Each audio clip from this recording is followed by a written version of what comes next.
We were becoming increasingly nervous because we had a film called Harry Potter and the Philosopher's Stone, and we didn't have Harry Potter.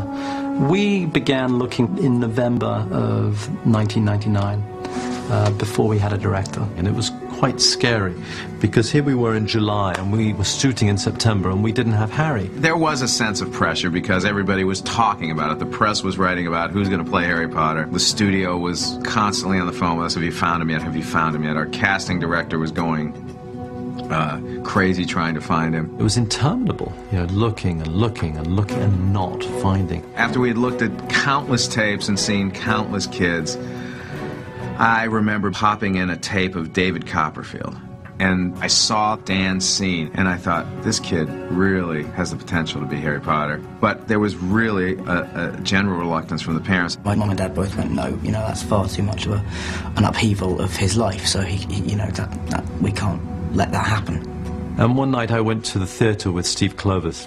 David Heyman was sat in the row in front of us at a production of a play called Stones in His Pockets. I looked up and there was Alan Radcliffe, who was an agent at ICM who I knew.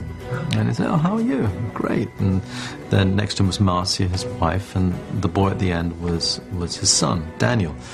So I went, sat down in the row in front, and I paid very little attention to the play. I was always looking at over my shoulder at the boy behind, and he just had this quality which was an old soul in a young body. I noticed David Heyman turning round to me every so often. I was like, who's that man?